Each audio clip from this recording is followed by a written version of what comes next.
Ánimo. Es que se tardó mucho la reunión de seguridad, muchos casos estamos tratando. Pero bueno, vamos a contar con tiempo porque nada más es el quién es quién en las mentiras.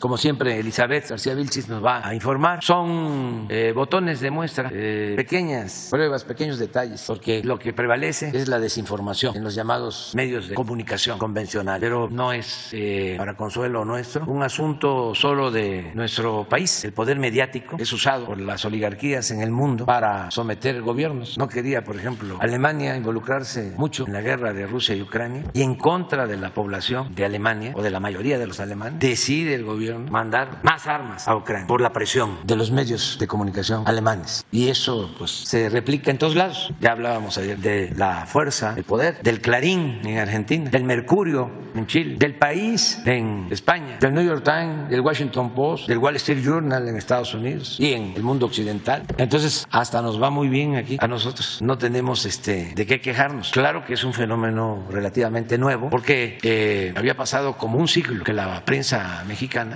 solo se había dedicado a callar y aplaudir, y ahora no. Desde la época de Madero no se había desatado una campaña en contra del gobierno como la que estamos padeciendo. Y hagan la revisión, ustedes que son mirones profesionales, hagan la revisión histórica. Pero esto también es bueno, ayuda, porque había mucha simulación, una doble moral, un doble discurso, mucha hipocresía. Y ahora pues ya quedó de manifiesto de que el rey va desnudo, de que tenemos medios de información que defienden grupos de intereses creados, defienden el pensamiento y la acción del conservadurismo. De antes robaleaban, andaban en dos aguas, se hacían pasar como independientes de la sociedad civil. De ahora no, ahora pues ya no hay para dónde hacerse. Esta anchera está tan angosta que no hay ni para dónde hacerse. Entonces estamos viviendo tiempos de definición y por lo mismo tiempos muy interesantes en nuestro país. Y lo más destacado es que ahora la gente está más informada, más despierta, más consciente y ya no es susceptible de manipulación. Estaba yo viendo algo de un periodista muy bueno que decía que en el caso de una mentira, de una manipulación de un reportaje del País, que le agregan una frase diciendo de que yo estoy preparando el terreno para llevar a cabo una reforma constitucional y reelegirme, y que el mismo periodista del País le aclara, yo no mandé eso en mi nota, me lo insertaron. Entonces dice este amigo periodista que el daño ya está hecho, porque así era antes, de que mienten, difaman, y ya cuando viene la aclaración, pues ya nadie se ocupa de la aclaración, ya el golpe ya lo dieron. Es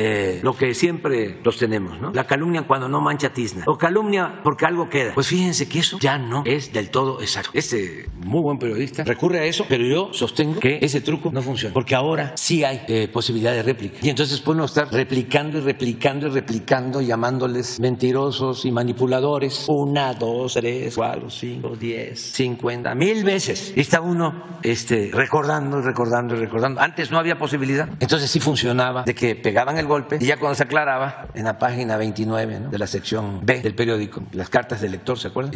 Ya habían dañado, pero ahora no, ahora es de bote pronto y puede uno estar repitiendo. Y no solo el que tiene una tribuna importante en un periódico, en un noticiero de radio, televisión o en un foro como este, sino todos los ciudadanos que tienen un teléfono ahí en las redes, y una vez y dos veces y tres veces y cuatro veces. Yo recuerdo al maestro Luis Javier Garrido, doctor en ciencia política, extraordinario, fue el que hizo, no hay otro, el mejor libro sobre la fundación y todo el proceso de transformación del PRI. Fue su tesis de doctorado en la Sorbona, en París, Francia. Todos sus artículos, claro, una vez por semana, eran contra Salinas y contra el PRI de aquel tiempo. Insistía.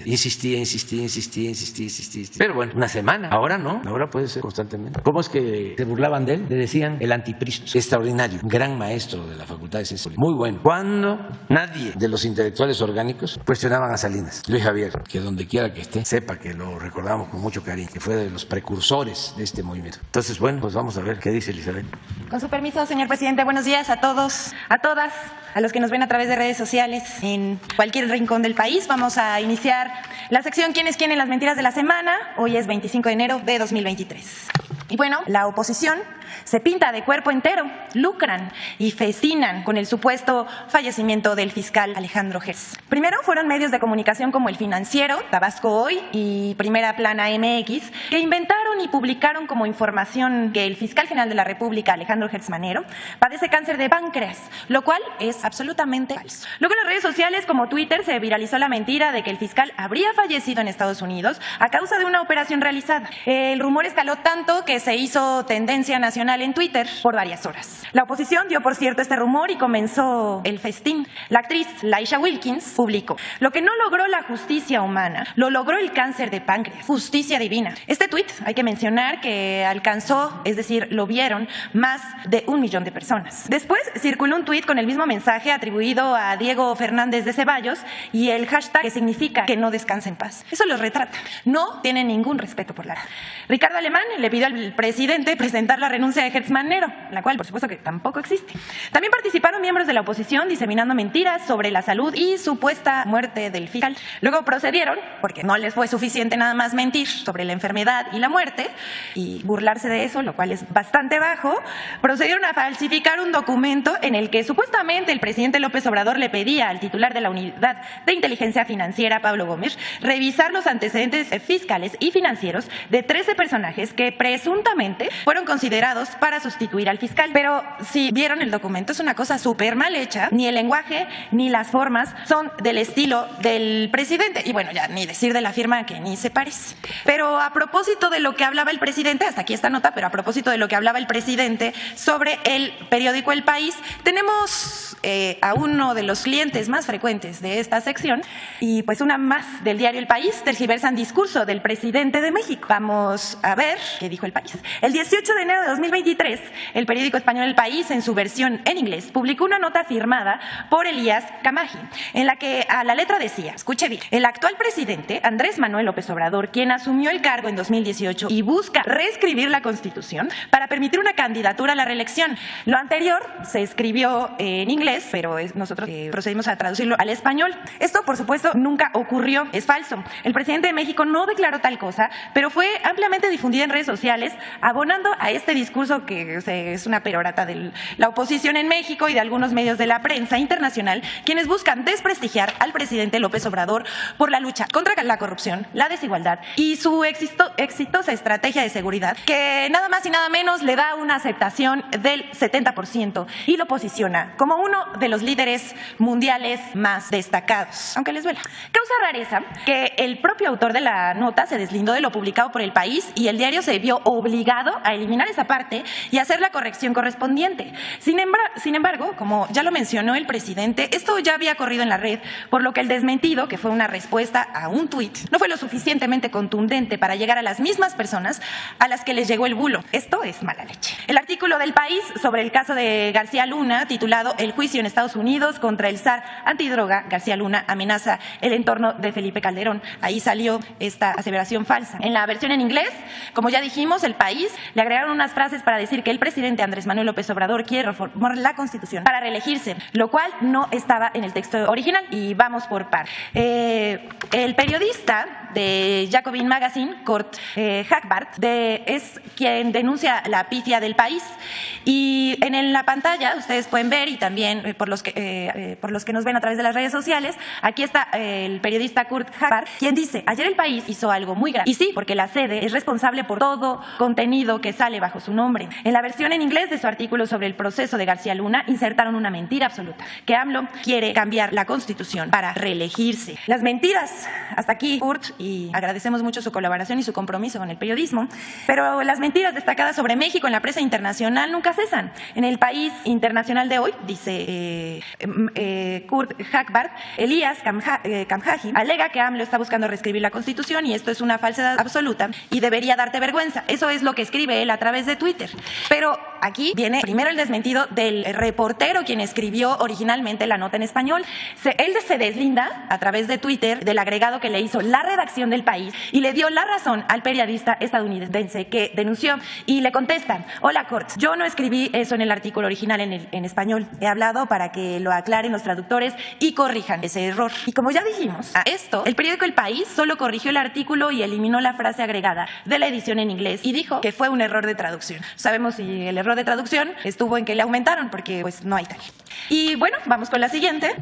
Vamos con algo que le denominamos el absurdo. El Tribunal Electoral del Poder Judicial de la Federación prohíbe uso del AMLito en contiendas electorales. ¿Absurdo? Sí. El Tribunal Electoral del Poder Judicial de la Federación resolvió que el uso de la imagen caricaturizada del presidente de México, Andrés Manuel López Obrador, en la propaganda del partido Morena es una violación electoral. En un comunicado dirigido a la prensa, la Sala Superior del Tribunal precisa que únicamente se condicionará el uso de la caricatura del presidente López Obrador para los partidos políticos que la utilicen como propaganda electoral por vulnerar el principio de equidad en las contiendas electorales. Y esto hay que aclararlo muy bien, no para el caso de la gente común que posea una caricatura o la postea a través de redes sociales, como se diseminó la noticia de que iba a ser un delito. Por supuesto que no lo es, pero queremos decir que en este caso nos llamó mucho la atención que los usuarios de las redes sociales se pusieron creativos y mostraron sus AMLitos. Vamos a ver en la pantalla algunos, se busca vivo o monito, ¿no? Lo busca el tribunal.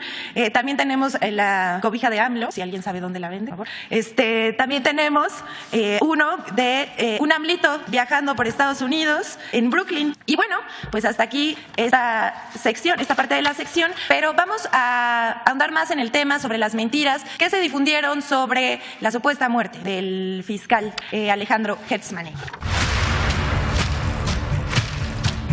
Desde el viernes 20 de enero, medios de comunicación y comentaristas aseguraron falsamente que el fiscal general de la República, Alejandro Gertz Manero, padecía cáncer de páncreas y que era atendido en un hospital de Estados Unidos por este mal.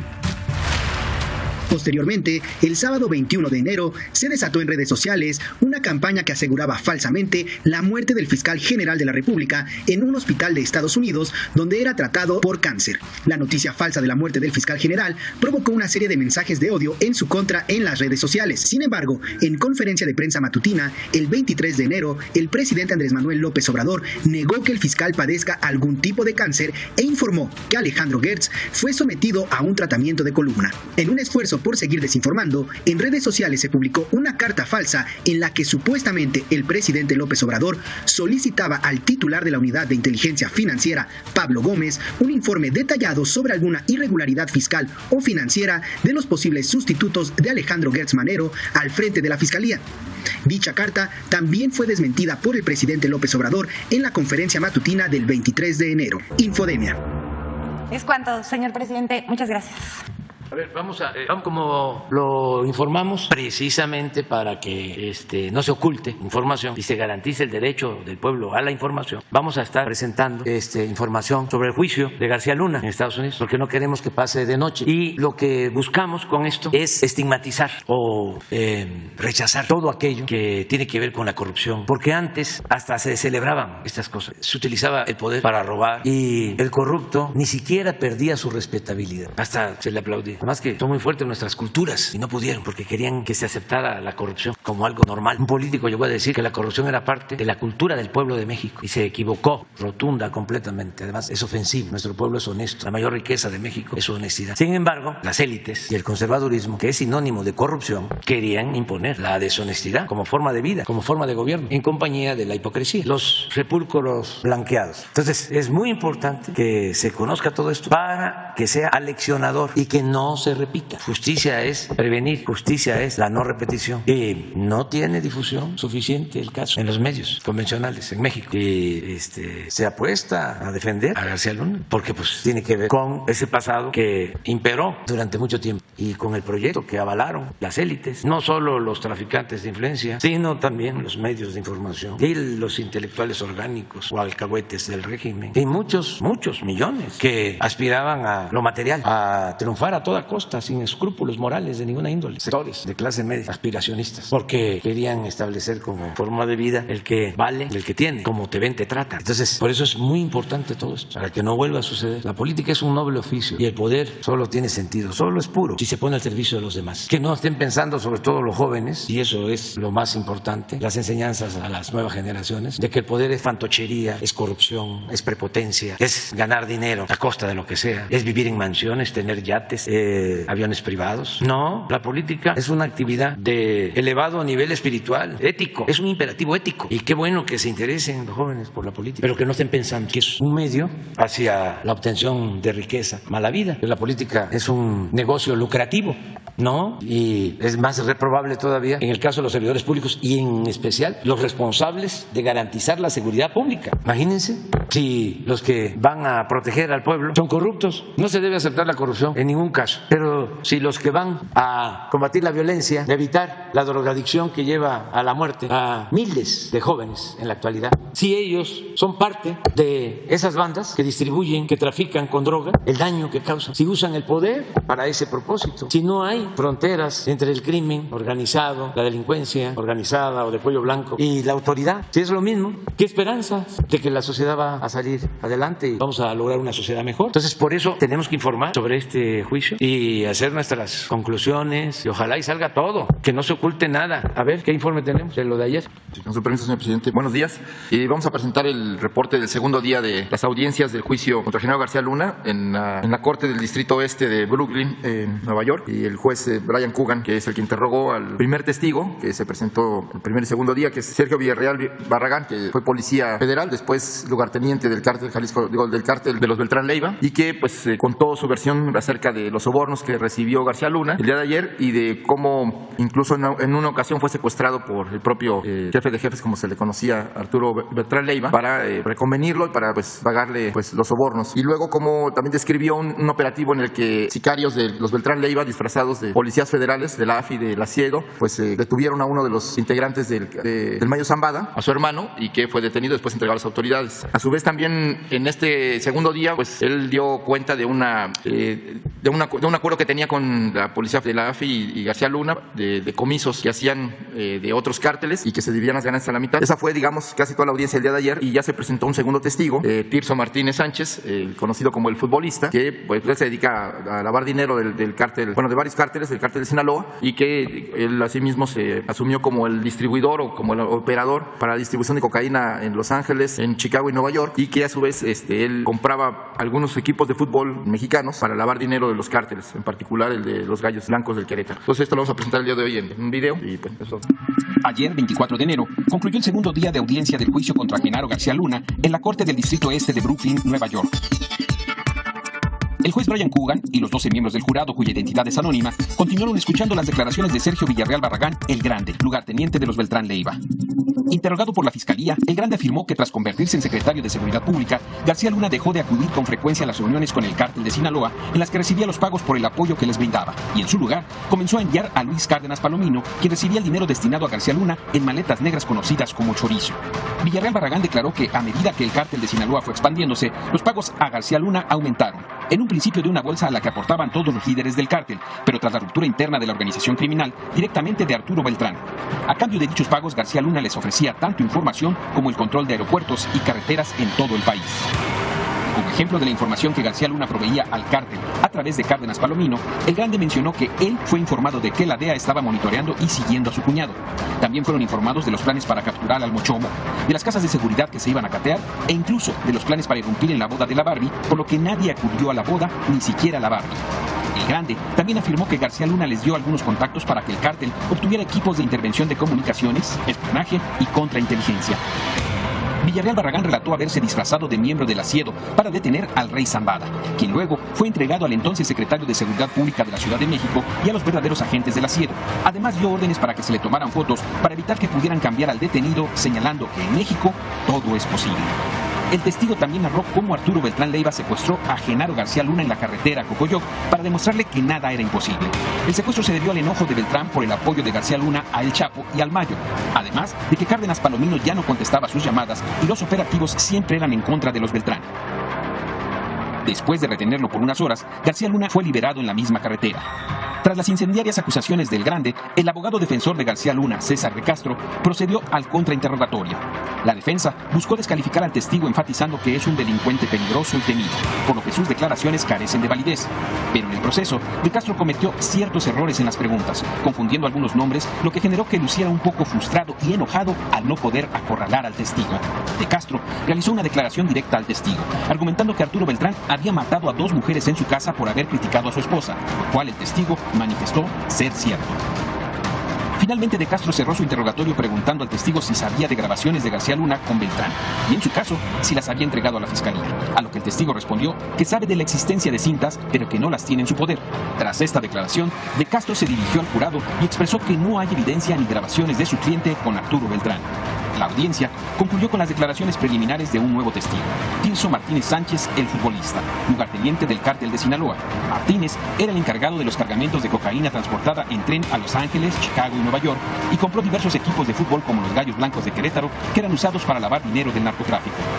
Tras una moción de la defensa para invalidarlo como testigo, mañana seguirá el juicio y el juez decidirá si el futbolista es un testigo idóneo para el caso de García Luna. Vamos. Ustedes 3 y 3. Sara también, 4. Buen día, presidente. Carlos.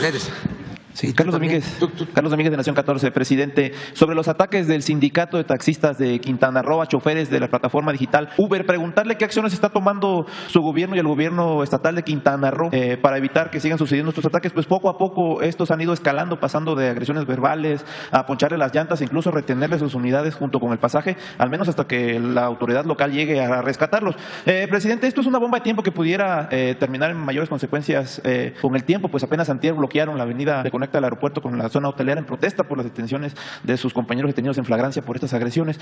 Preguntarle cuáles acciones están tomando, presidente. Bueno, ayer estuvo Mara Lezama, la gobernadora de Quintana Roo, y ella informó de que están atendiendo este problema, que hubo, en efecto, un paro de mediodía, 3-4 horas, y que aun cuando hay esta confrontación, se garantiza que los turistas y que los que utilizan el aeropuerto puedan entrar y salir, y que ya están buscando la solución del asunto, del caso. Eso es lo que ella nos informó ayer, y está atendiéndolo la gobernadora. ¿Pero se garantiza que no van a escalar las acciones, presidente? No creo, no.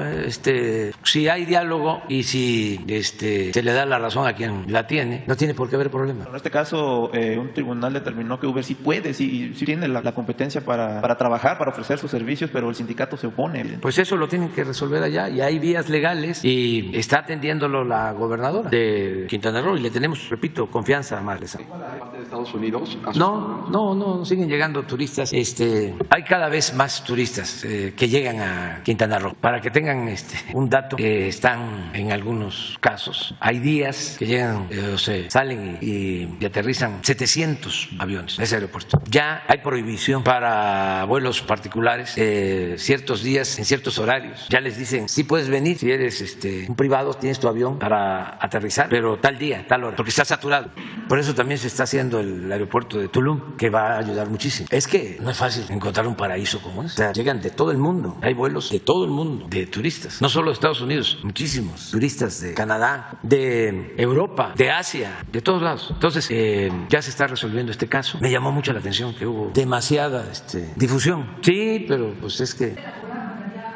No. Lo que pasa es que los videos, presidente, son muy fuertes, se actúan de manera muy agresiva. Es que son intereses, y cuando está por medio el dinero, cuando se trata de los billullos, pues siempre se magnifican las cosas. Y si a eso se le agrega que quisieran pues que en México hubiesen problemas todo el tiempo, pero no, ya les he mandado decir a mis adversarios conservadores que se serenen y que ya no son los tiempos de antes, que de repente, ¿no?, una campaña en los medios inflan un problema, que los hay todos los días en todo el país. Pero hay algunos que de repente se convierten en trending topic. ¿Quieren que les demuestre eso? Pues lo de Hertz no fue trending topic, una mentira. Entonces ya, hay que cambiar. Pero bueno, qué bien que se tocan los temas porque se aclaran aquí. Porque imagínense si yo hubiese visto a la gobernadora preocupada, ¿no? O pidiéndome apoyo. Lo que pasa es que quienes están más preocupados, precisamente, son los usuarios, los visitantes que al ver los videos que los retienen junto con el pasaje. Sí, pero ¿saben cuánto tiempo duró el bloqueo? 4 horas. 4 horas. Cuando los detienen los taxistas, que los acorralan, sí, no los dejan ir. Hubo hubo un incidente de una turista estadounidense que la bajaron de un carro. O sea, sí, lamentable todo eso, irreprobable, pero es mucho más la propaganda en contra que lo que está sucediendo. Están exagerando un poquito. Un mensaje a los visitantes. Vámonos por partes. Pues el mensaje es de que se están resolviendo las cosas, que hay diálogo y que pues ahora se atienden todos los problemas. Antes les dejaban a ustedes preguntarle al presidente. ¿Cuántas conferencias de prensa daban los anteriores presidentes? Ahí se los dejo de tarea. Entonces, esa es la diferencia. Nosotros tenemos todos los días este diálogo circular. ¿Se habló de algún plazo para salir? No, es que es un asunto también que corresponde a el gobierno del Estado. Y se va a atender y se está atendiendo y se va a resolver. Okay. No, tampoco. No, es que como hay dos partes, pues ¿qué era lo más usual antes? Y sigue siendo acudir a los medios, ¿no? Si se tenía influencia en los medios o incluso se pagaba para decir yo soy el bueno, el otro es el malo. El maniqueísmo de siempre, cuando hay intereses. Eso lo vemos en todas las discrepancias que se presentan. Y antes los medios, ya salió en el periódico, ya salió en la telera, ya lo dijo este conductor famoso, ya lo denunció el comisionado de la ONU, ya lo denunciaron los de artículo 19. Pues sí, pues si somos libres, ¿sí? Pero se les olvida pues de que la gente está informada en Cancún, en Quintana Roo, en todo el país. ¿Ustedes creen que una gente de Quintana Roo o cualquier mexicano con un poco de luz en la frente va a creerle a una diputada senadora del conservadurismo que dijo que con el Tren Maya el Mar Caribe iba a cambiar de color, que ya no iba a tener el azul turquesa? No, se quedaron en el almanaque. Esto cambió. ¿Algún mensaje para los miembros de este sindicato, presidente? Pues en los dos casos, que se pongan de acuerdo y algo que es fundamental, que no se acuda a la violencia, que se resuelvan las cosas mediante el diálogo y por la vía legal. En otro tema, señor presidente, el día de ayer en una conferencia en la Cámara de Diputados, la saxofonista María Elena Ríos dijo una frase muy cruda. Me quemaron como quemaban a las brujas en la Edad Media, lo dijo. Mientras esto sucedía, horas después, le notificaban que tenía hasta hoy a las 11 de la mañana, o sea, en 3 horas, para apelar a la resolución del juez que le cambió la medida cautelar a su probable agresor, Juan Antonio Vera Carrizal, presidente. María Elena le pide su ayuda a usted y al gobernador del estado de Oaxaca, a Salomón Jara, para que la ayuden. Tuvimos comunicación con ella, nos comenta que se siente sola luchando contra un poder corrupto que es el Poder Judicial del estado de Oaxaca. Preguntarle, presidente, un mensaje de usted a María Elena, si pudiera intervenir para que el gobernador la atienda, la escuche, más allá de mandarle tweets, videos donde menciona el caso pero ni siquiera un saludo le manda. María Elena se siente sola, fue atacada con ácido hace 3 años, en el 2019. Le manda a decir esto que yo le transmito. Hay una recomendación, la 28 del 2022 de la Comisión Nacional de Derechos Humanos, para que la Fiscalía traiga el caso. Está a punto de cumplir 1 año esa recomendación, no se ha atendido. Un mensaje para María Elena, presidente. Pues que ayer se trató este asunto. Bueno, nosotros lo estamos atendiendo desde antes. Hemos hablado con ella a través de Derechos Humanos, la Secretaría de Gobernación. Lo atiende Rosa Isela Rodríguez. Ayer un compañero de ustedes hizo el planteamiento acerca de la resolución de este juez de dejar en libertad al que le tiró ácido en la cara a la saxofonista. También ayer hablamos de que no había salido de la cárcel, no ha salido porque se está preparando. Está a 3 horas de salir probablemente. Un proceso se está atendiendo y que mañana íbamos a informarles, mañana jueves, en eso acordamos. Y va a estar mañana Rosa Isela Rodríguez. Lo estamos viendo, pues, lo estamos atendiendo. ¿Y podría pedirle al gobernador Salomón Jara que sí, y además él se manifestó, ya lo hizo público. Si se cree que es sincero o no, pues ya ese es otro tipo de cosas, ¿no? Pero ya él ya se manifestó y nosotros estamos haciendo lo que nos corresponde. Y vamos a esperar mañana para atender el asunto. Ya les vamos a dar un informe. Una última pregunta. Ayer la secretaria de Energía, Rocío Nale, manifestó que Dos Bocas estaría lista para refinar su primer barril de petróleo el día 1 de julio. Preguntarle más información sobre esta declaración de la secretaria de Energía, presidente. Sí, bueno, así que es. Se está ya avanzando bastante en la integración como antecedente, porque no hay texto sin contexto. La última refinería que se hizo fue la de Salina Cruz, cuando empezaba la política neoliberal, 1982. O sea, tenían 40 años, imagínense, 40 años sin hacer una refinería. El último que ofreció hacer una refinería fue Calderón y solo terminó la barda. Y Salinas, en vez de hacer una refinería aquí, hizo una asociación en Texas y Pemex compró acciones de la refinería Deer Park, nada más que las compartió con la empresa petrolera Shell, y el gobierno de México tenía el 49% de las acciones y Shell el 51%. Entonces las decisiones las tomaba Shell y el gobierno de México pues no tenía beneficios. Ahora ya compramos a Shell, que dicho sea de paso se portaron muy bien, el 51% que tenían ellos, y ya la refinería es de México, es de la nación, que se recuperó. Bueno, cuando se hizo la última refinería en el 82, la de Salina Cruz, se tardó un año a partir de que se inauguró en que procesara. Igual, son procesos, porque se tienen que integrar todas las plantas y hay un periodo de prueba y no es oprimir un botón y no es planta por planta, se va integrando, es un proceso. Entonces se terminó la refinería y en julio ya vamos a estar produciendo, sí, vamos a estar produciendo, y este año vamos a estar produciendo o se van a estar procesando como 160,000 barriles a partir de julio. Y no, porque son 340,000. Se van a estar procesando la mitad, que son ¿qué? 170,000. Y los otros 170,000 entran en diciembre. O sea, y ya 24 ya va a estar procesando a toda su capacidad diaria. 340,000 barriles diarios.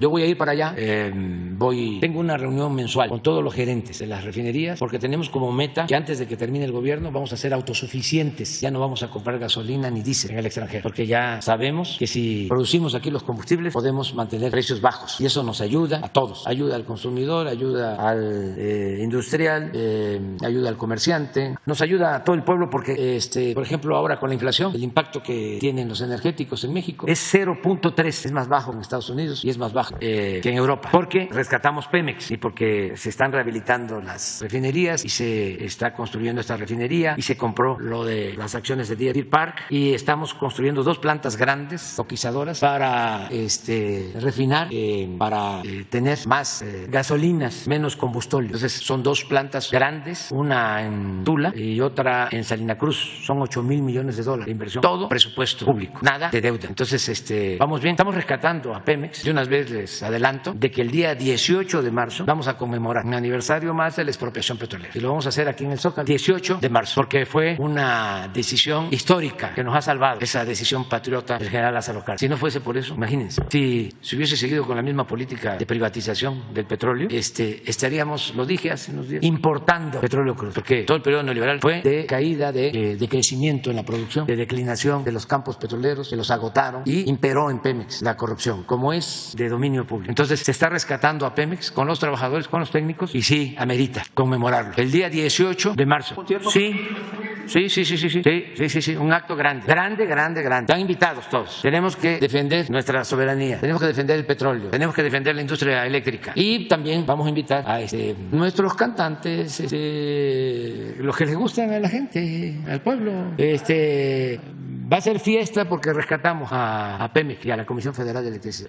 Ofrezco disculpas, ¿no?, por anticipado a los observadores, que no les va a gustar, pero que ojalá y comprendan, ¿no? Para nosotros sí es muy importante el 18 de marzo, como el 21 de marzo. A ellos estas fechas les incomodan mucho. ¿Cómo no les van a incomodar al conservadurismo el 18 de marzo si ellos estuvieron en contra de la expropiación petrolera? Ellos estuvieron a favor de las empresas extranjeras y siguen estando, pero pues no somos iguales. Los respetamos mucho, los respetamos y los vamos a seguir respetando. Pero pues, a ellos no les gusta celebrar la expropiación petrolera ni el nacimiento del mejor presidente de México, Benito Juárez. Cuando llegaron a Los Pinos, sacaron a Juárez. Había una pintura de Juárez, la sacaron. Pasaron a Gobernación y luego de Gobernación terminó en la Corte. Y bueno, y se entiende, pues. Pero bueno, vamos a seguir adelante. Buenos días, señor presidente. Beatriz Contreras Castillo, de la revista Polemón. Preguntarle, presidente, ¿cuál es su opinión de que los consejeros del INE hicieron un diagnóstico interno donde afirman que los cambios que usted y que Morena impulsaron pues van a colapsar el funcionamiento de este instituto para el 2024? ¿Qué opina de este informe que lo hayan filtrado al Reforma, coincidentemente cuando la oposición inició una lucha para que la Suprema Corte de Justicia invalide los cambios, y cuando Lorenzo Córdoba y Ciro Murayama, los consejeros, presentan su libro donde mencionan que el ADN de la democracia no está entre los mexicanos? Pues la verdad que ya no hace falta no responderles, es parte de lo mismo. Ellos tienen un pensamiento conservador, somos distintos. Yo estoy absolutamente seguro que no tienen vocación democrática real, que son acomodaticios, arribistas, y que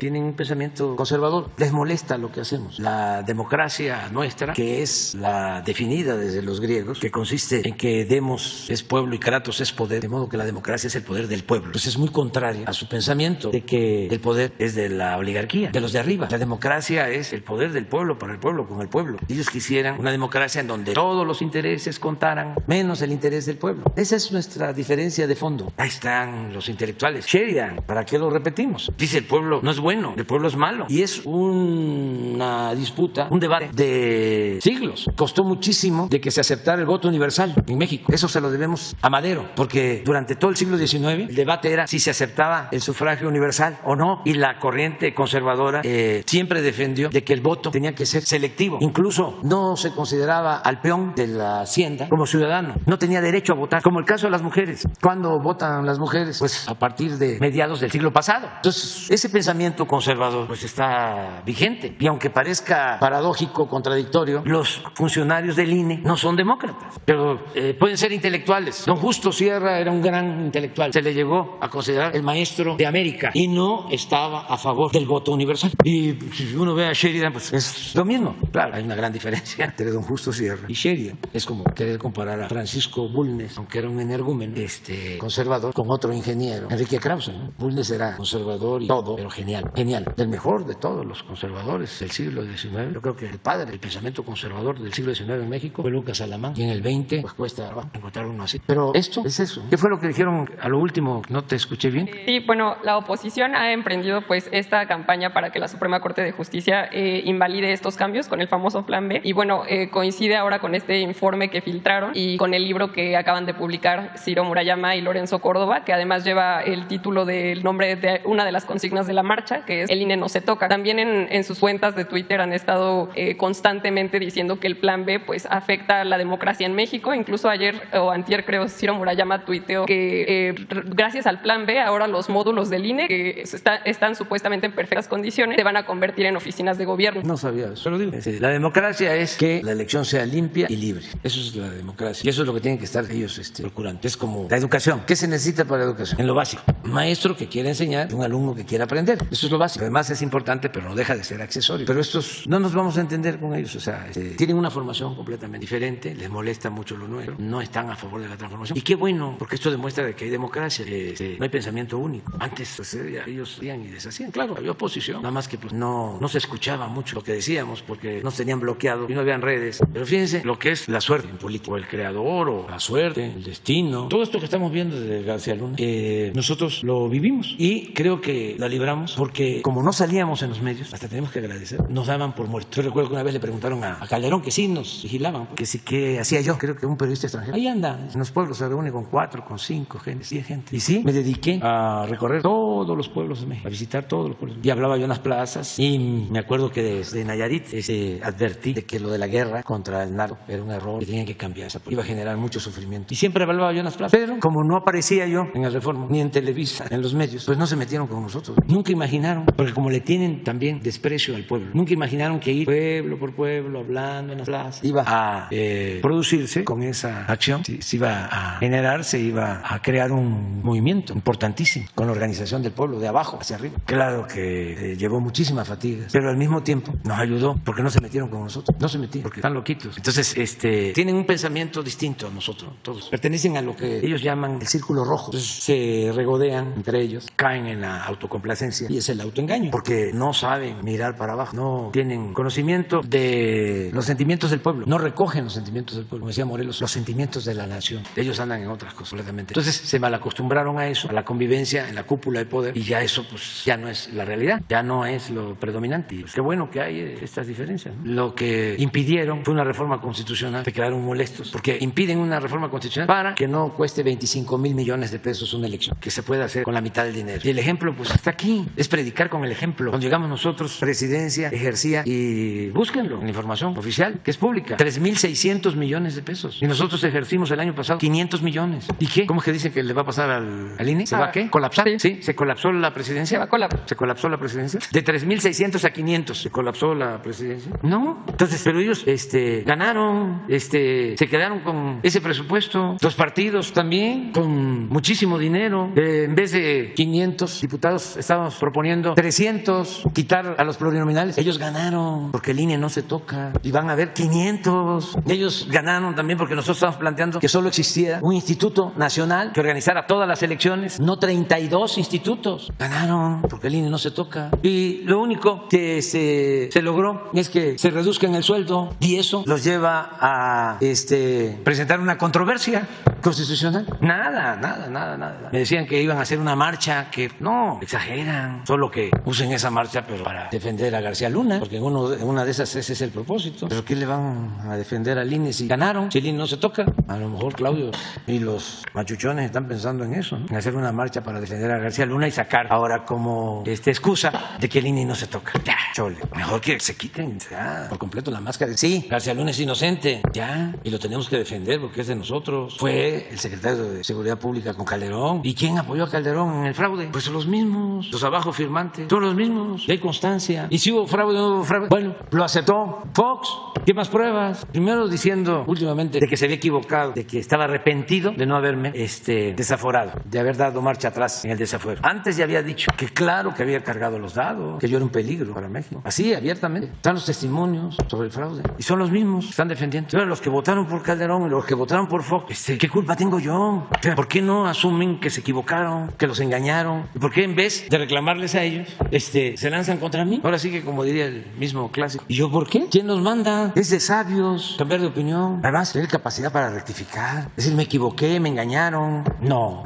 Andrés Manuel es comunista, es populista. Ayer está lloviendo un mensaje de que practicamos la santería aquí en Palacio. ¿No tienes el mensaje? A ver si es cierto. Y hay otro que también se los va a mostrar. De un periodista de esos famosísimos también. De unos condones. Pero toda esta gente que le creía a estos periodistas famosos, porque Lore de Mola, Pedro Ferriz, Joaquín, Ciro, Carmen, en tiempo, pues, tenían muchos seguidores. Y ahora, pues va saliendo, porque van enseñando el cobre y se va conociendo todo eso. Es uno de santería. ¿Y existe el Arturo Herrera? Sí existe. Miren esto. Ya se destapó que López tiene santeros en Palacio Nacional, pagados por ti y por mí. Eso es clásico de sectores de clase media. Viven de mis impuestos. Ya les he contado de cómo llegaban ciertas señoras clase media, así, a los centros de vacunación, enojadas porque tenían que hacer un poco de fila, y las atendían en 40 minutos, una hora. Y siéntese, señora, y seguía enojada. Y ya, y todavía decía, ¿no? Ojalá y sea buena la vacuna. Pero todo esto lo estamos pagando con nuestros impuestos. Llegaba una mujer igual, pobre, humilde, la acomodaban en la fila. Sí, señorita, sí, muchas gracias. La sentaban, muchas gracias. ¿Quiere tomar agua? ¿Quiere tomar algo? Sí, muchísimas. Ya pasaba que la vacunaran. Ay, muchísimas. Que Dios. Entonces son dos formas de ver las cosas y de actuar en la vida. Y que la señora esta humilde, respetuosa, no sabe que es de los impuestos que está comprándose la vacuna. Pues sí, pero ¿por qué lo tiene que decir? A ver, pero no regresa porque me quedé. Ya se destapó que López tiene santeros en Palacio Nacional, pagados por ti y por mí. No sorprende. La santería es una religión de criminales. No por nada Cuba es el país con más seguidores. Las decisiones más importantes del país son tomadas por brujos. Ella se atreve a ofender a mis amigos. Bueno, ¿y le siguió? AMLO recurre, es un secreto a voces, AMLO recurre a la brujería, santería, magia negra y rituales de muerte para llegar y acumular poder. Ya tuvo lo que hizo, ahora va de regreso. Eso se llama karma o justicia divina. He estado en rituales, donde quiera que voy, me limpian. Y para mí es un orgullo, porque es parte de nuestras culturas, de nuestras tradiciones, de nuestras costumbres. Es el México profundo. Pero bueno, Pedro Ferriz. Pero hay otra de Pedro Ferriz. Ahora sí que vamos a hacer así, de extremo a extremo. Vámonos al condón.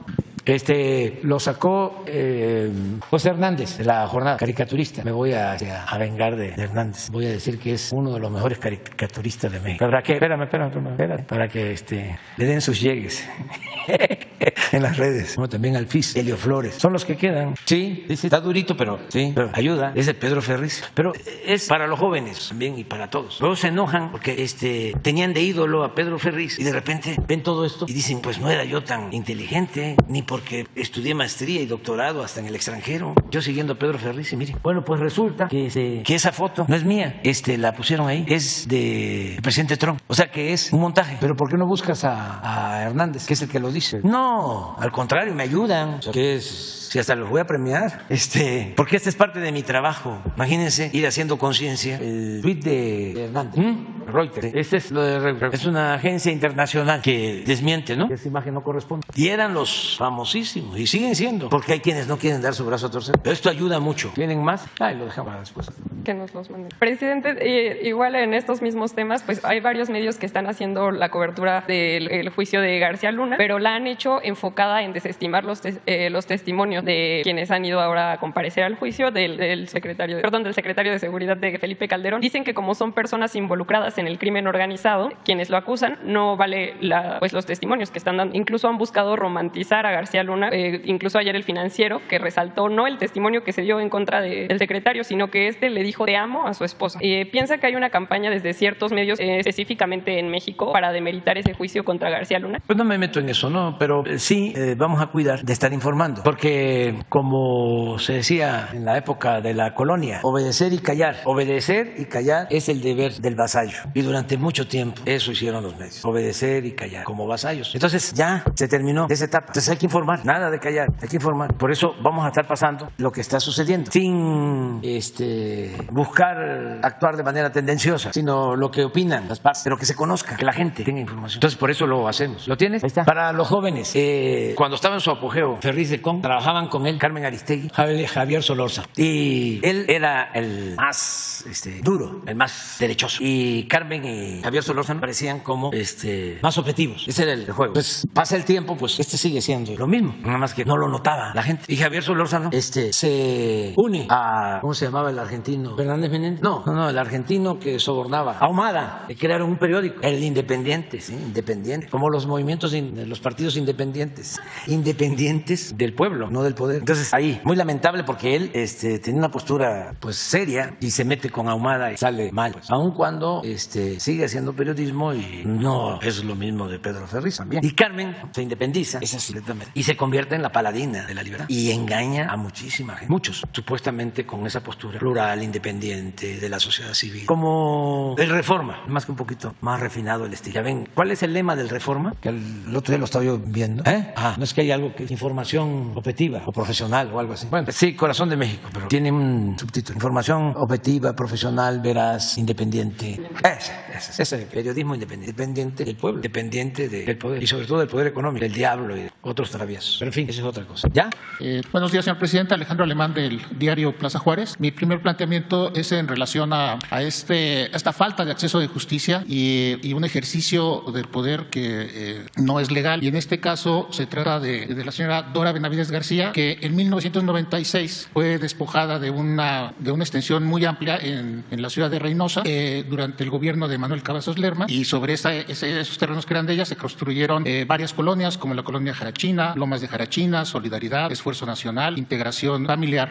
Todo esto fue a través de una donación que argumentó que se le hizo en lo que era el Instituto de Tamaulipeca de Vivienda y Urbanismo. Sin embargo, los registros notariales no dan cuenta de este evento. Posteriormente, el director del Instituto Tamaulipeco de Vivienda está vinculado recientemente a un proceso por un fraude cometido contra el ISSSTE. Dicho contrato de donación no cuenta con las formalidades y, por lo tanto, durante 26 años se han estado otorgando títulos de propiedad sin validez jurídica, y esto ha generado una serie de irregularidades. Señor presidente, ¿qué es lo que la salida, las vías que tienen todos estos ciudadanos que han sido víctimas primero de abusos y luego de todo un proceso donde no pueden acceder a la justicia o se les hace difícil el acceso a la justicia? Sus casos van avanzando a una instancia, a otra instancia, y no termina por resolverse. Muchas gracias. Lo que se tiene que procurar ahí es darle celeridad a los procesos. Es un problema grave en México, de que son juicios que tardan mucho. No se garantiza de que se debe de impartir justicia rápida, pronta, expedita. No se garantiza en nuestro país eso, lamentablemente. Aquí se trata de un gobierno estatal. Sí. Me imagino que con el gobierno federal también hay casos Es lo mismo, es igual. Entonces hay que seguir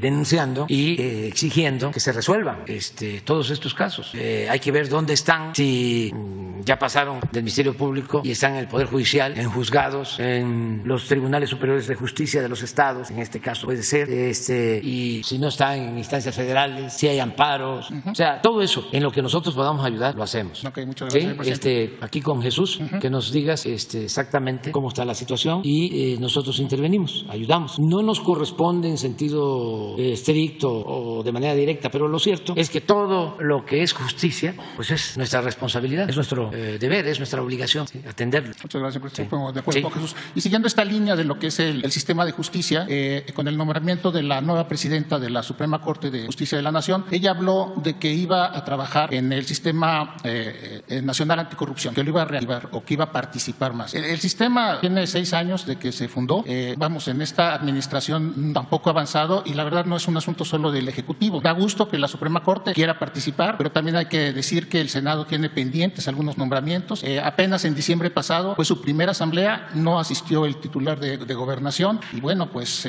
llevamos 6 años con el sistema que no termina de darnos lo que nos tiene que dar, que es un informe anual sobre mejores prácticas y que debe de coordinar las distintas instancias, tanto del Poder Ejecutivo como el Legislativo, como de la Procuraduría, y bueno, no sé para cuándo el Sistema Nacional Anticorrupción va a estar listo, presidente. Pues hay que seguir insistiendo en eso, aun cuando este gobierno tiene como propósito fundamental evitar la corrupción. Nosotros sostenemos que el principal problema de México fue durante muchos años, siglos, la corrupción. Y la Cuarta Transformación tiene como objetivo superior acabar con la corrupción, combatir la corrupción. De acuerdo, señor presidente, pero estamos hablando del artículo 113 constitucional, sí, que establece que el sistema tiene que operar. Sí. Y han pasado 4 años de esta administración y el sistema no opera, el sistema de cómputo no está levantado. Y bueno, yo sé que hay que verlo con las instancias legislativas y resolverlo, aunque también le quiero decir con toda franqueza, ese sistema se creó en plena corrupción para simular de que se iba a combatir la corrupción. Pero lo aprobó Morena. No, porque fue un cambio constitucional en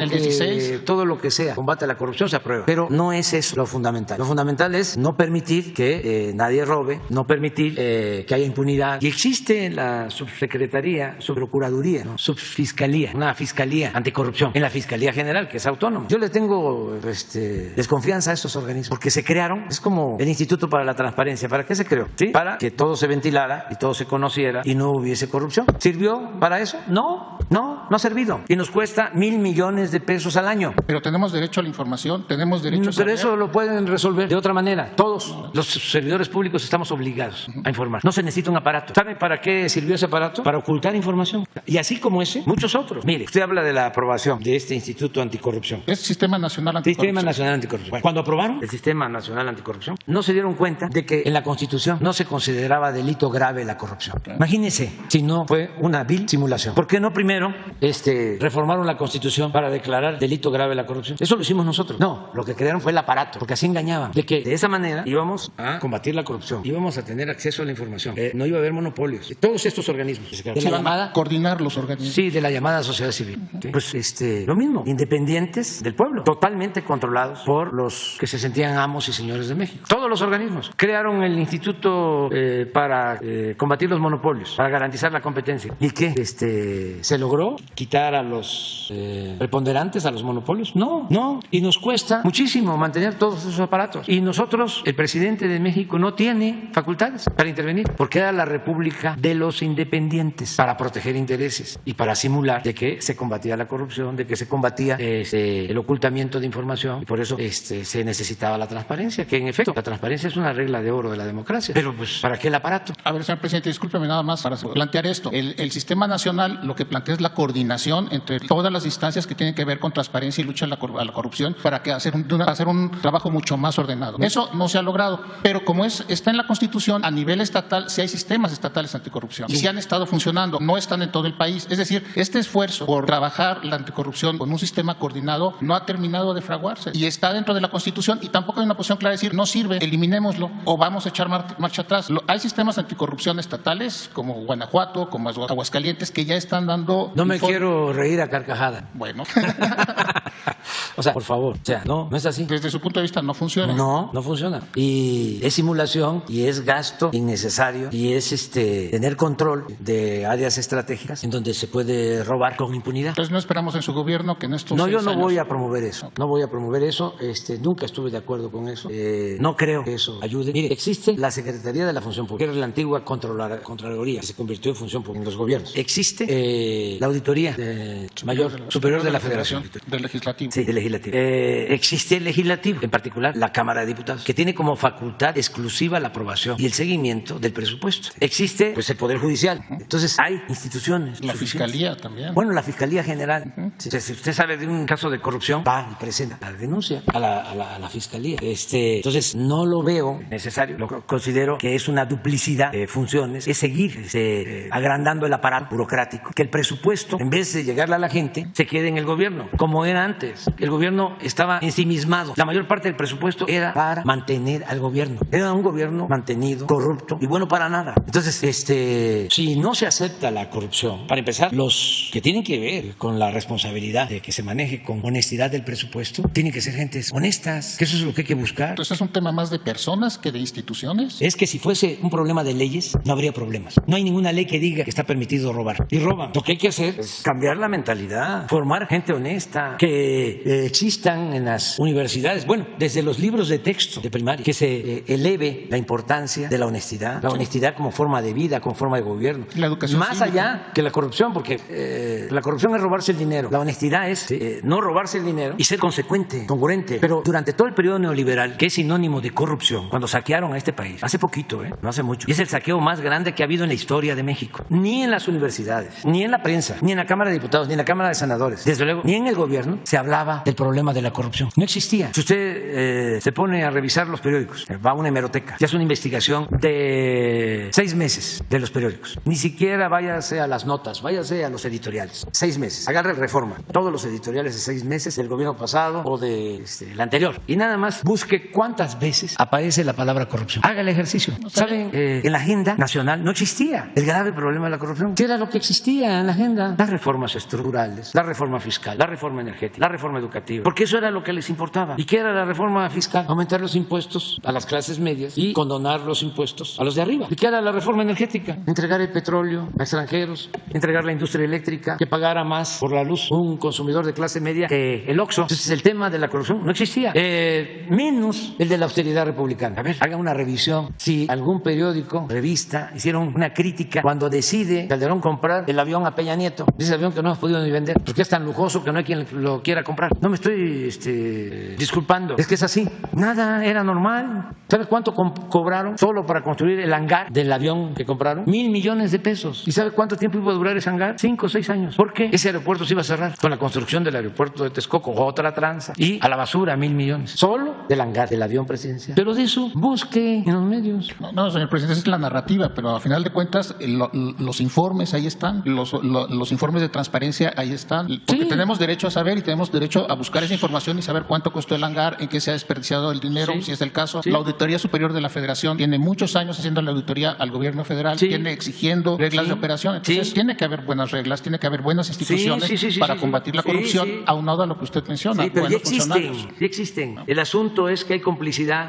que no se daba cuenta el fiscal del gobierno anterior de lo que se estaba haciendo en Pemex, o el de la función pública, no se daba cuenta, o los legisladores no se daban cuenta. No había voluntad para cortar de tajo con la corrupción, pero no es un asunto de leyes o de aparatos o de oficinas. ¿Sabe para qué crearon también todo eso? Porque los atendían muy bien, bueno, los siguen atendiendo muy bien a todos los que trabajan en esas oficinas. La mayoría gana más que yo. ¿Y qué hacen? Guardar silencio, cómplice. Es de manera un poco más fina, o con más simulación, lo que hacía Porfirio Díaz. Es el maiceo. Cuando había un opositor, decía Porfirio Díaz, ese gallo quiere maíz, y maiciaban al gallo, ya dejaba de cantar el gallo. Una forma de maiciar en los tiempos del neoliberalismo fue esa, crear instituciones, pagarles. Imagínense cuánto gana el de la transparencia. ¿No tienes por ahí lo que gana? Como 300,000 pesos mensuales. Un país con tanta pobreza. Entonces, un ministro de la Corte, 500,000 pesos mensuales. El del INE, ¿por qué que están tan enojados? 300,000 pesos mensuales. La Constitución, volvemos a las leyes, establece en el artículo 127 que ningún funcionario puede ganar más que lo que obtiene el presidente de la República. Pues ¿sabe qué hicieron? Se ampararon. Y como era el mismo Poder Judicial y a ellos les beneficiaba a los ministros, ¿cómo votaron? Pues a favor. Pero antes de que yo me vaya, no es amenaza, ni siquiera advertencia. Es un compromiso que tengo. Voy a volver a enviar otra iniciativa de reforma al 127 para que quede más claro, porque no debería de proceder el amparo. Todavía tengo cosas ahí, voy a enviar varias. ¿Sí? Es que hay que seguir limpiando el camino, desbrozando el camino para los que vienen después de nosotros.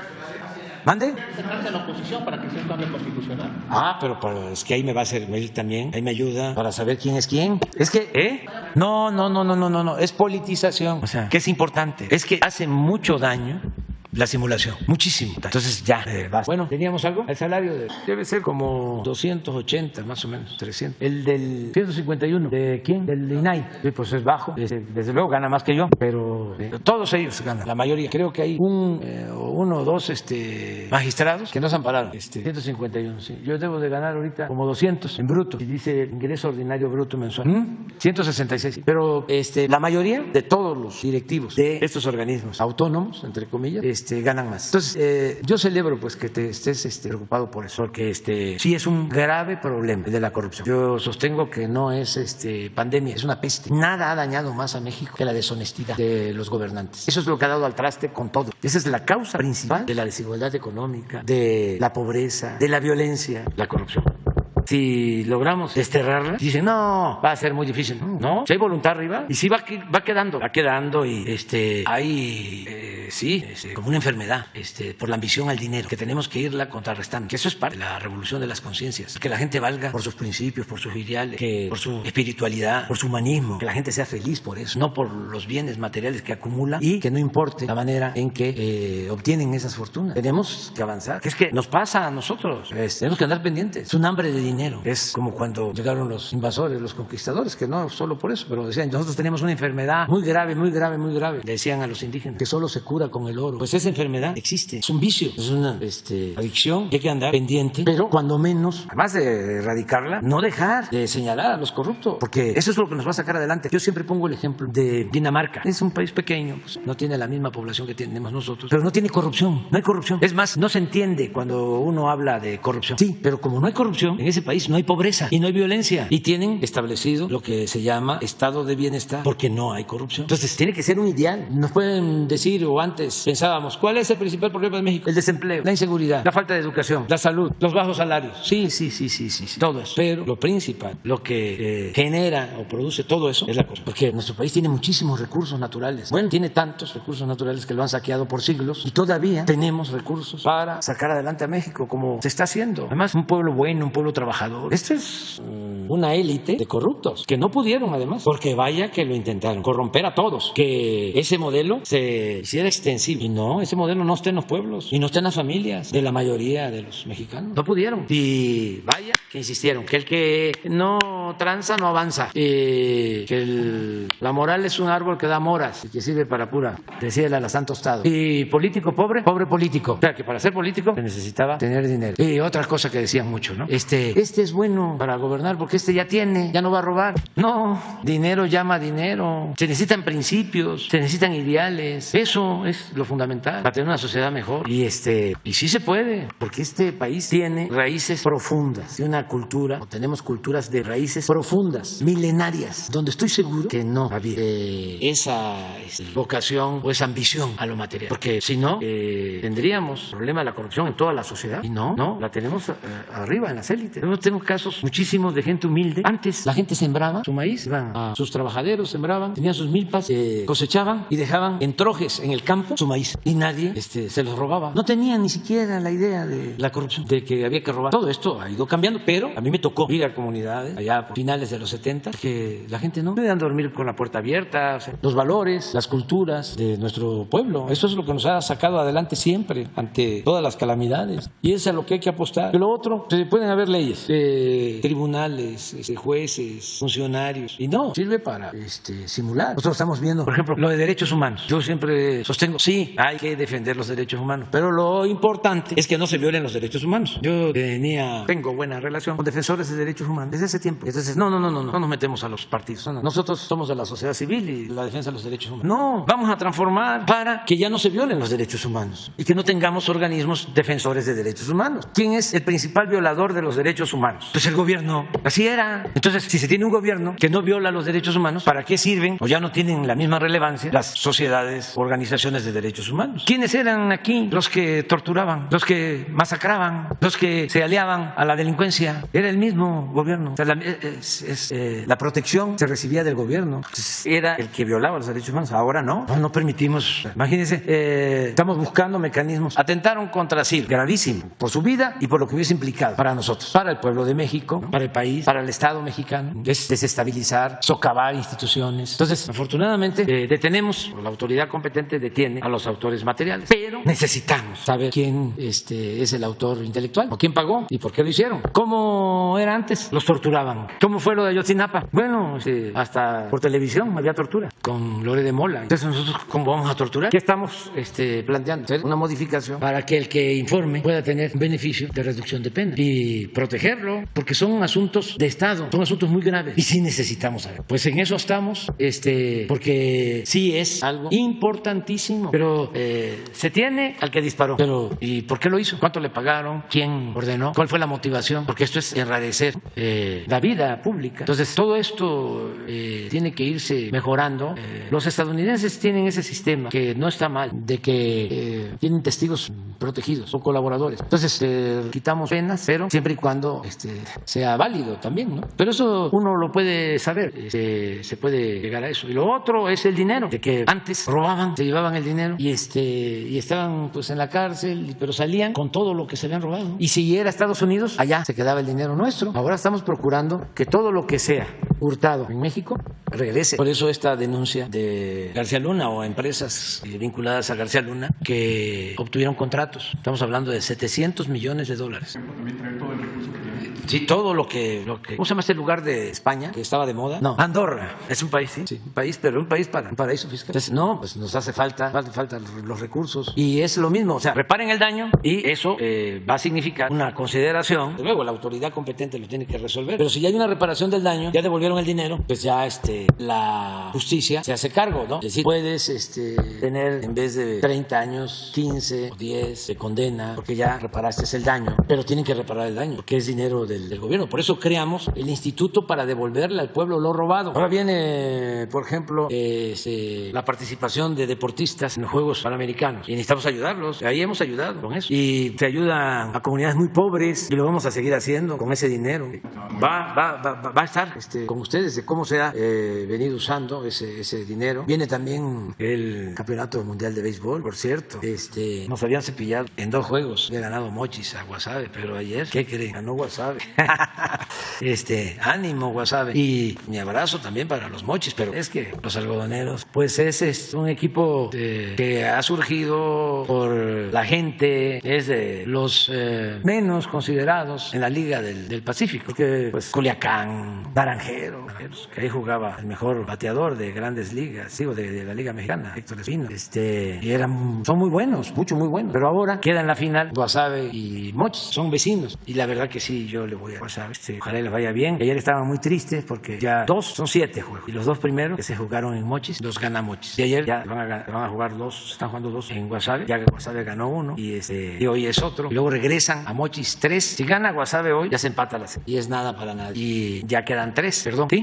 3 que yo creo que se van a jugar en Mochis, pero pues hay que impulsar mucho el deporte, por eso estamos creando campos de fútbol, de básquetbol, de béisbol, y ese dinero que se va recuperando, por ejemplo, lo que se recuperó de la compra esta que se hizo pagando de más la planta de fertilizantes agronitrogenados, ¿sí? Todo ese dinero se está utilizando para entregar de manera gratuita fertilizantes a todos los campesinos. 2 millones de campesinos van a tener fertilizantes, 2 millones de productores, a Pemex, pero Pemex está produciendo los fertilizantes ahora y Pemex se lo entrega a la Secretaría de Agricultura. Ayer comenzó la campaña de este año de entrega del fertilizante. O sea, inició el programa pues para entregar fertilizantes a 2 millones de productores, y eso es una parte, digo, no todo, de lo que se recuperó por esa mala operación que hicieron. Entonces sí vamos a seguir. Nos vemos entonces.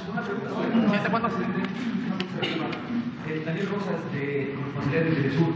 Nos interesa saber si ayer que usted nos daba a conocer el tema del encuentro del presidente Biden con el de Julian Assange, también hubo posibilidad de tocar el tema del embargo a Cuba. Si hubo posibilidad de que planteara de manera directa, independientemente de lo que usted le ha planteado públicamente, sobre que retire ya el bloqueo a Cuba. No le traté el tema, pero él ya sabe cuál es mi postura. Yo creo que es un exceso, es pues un acto arbitrario, es un acto de prepotencia el bloquear a Cuba. Es una medida inhumana, medieval, porque no se afecta solo al gobierno de Cuba. Fíjense, bloquear a un país para que su pueblo de ese país se le revele a sus gobernantes por ese bloqueo, o sea, por la falta de alimentos, de medicinas, de posibilidades de desarrollo económico. Pues es una infamia, es algo canallesco, que eso no tiene nada que ver con nuestros tiempos y es una violación flagrante a los derechos humanos. O sea, eso no debe de existir. Nosotros lo condenamos, ese bloqueo. Es una medida de arrogancia, de prepotencia. Entonces, no hace falta decírselo. O sea, ya lo hemos planteado siempre. Además, ya debe de cambiar esa política. Eso sí se lo dijimos, de que ya no es el tiempo pues de la política de América para los americanos, de la doctrina Monroe. No, se tiene que respetar la libertad, la independencia de los países, y él es bastante receptivo, además que tiene pues una oposición de un grupo conservador. Y fíjense lo que son las cosas. Los más impulsadores, promotores de esta política de bloqueo son cubanos, legisladores cubanos, políticos cubanos, que se han dedicado a medrar con esa postura política o politiquera, mejor dicho, convenenciera, porque a ellos con esa política inhumana, supuestamente en defensa de las libertades, militares les va re bien. Tienen diputados, tienen senadores y acumulan también mucho dinero. Pero yo les pregunto a ellos y al gobierno estadounidense, con todo respeto, ¿qué culpa tiene el pueblo? ¿Por qué tiene que sufrir el pueblo de Cuba? Por una diferencia política, aunque sea legítima. ¿Por qué vengarse con el pueblo? ¿Eso es humano? ¿Eso tiene que ver con las libertades, con la justicia, con el amor al prójimo? O sea, ¿eso es lo que nos dicen en los templos? ¿Eso es lo que dice la Biblia? ¿Que hay que oprimir, bloquear, dejar sin opciones a la gente, sin alternativas? El presidente Biden es muy receptivo. Él habla siempre de un pie de igualdad. Eso es lo que nosotros quisiéramos. Además, ¿cuál es el riesgo? ¿Qué? ¿Va a invadir Cuba a Estados Unidos? ¿Va a invadir Venezuela a Estados Unidos? ¿El gobierno destituido del Perú era un peligro para Estados Unidos? Es una infamia meter a la cárcel al presidente de Perú, que lo eligió el pueblo. ¿Dónde está la democracia? ¿Para qué se habla tanto de democracia? Si tiene en la cárcel al presidente de Perú, a Pedro Castillo, que fue electo por la gente.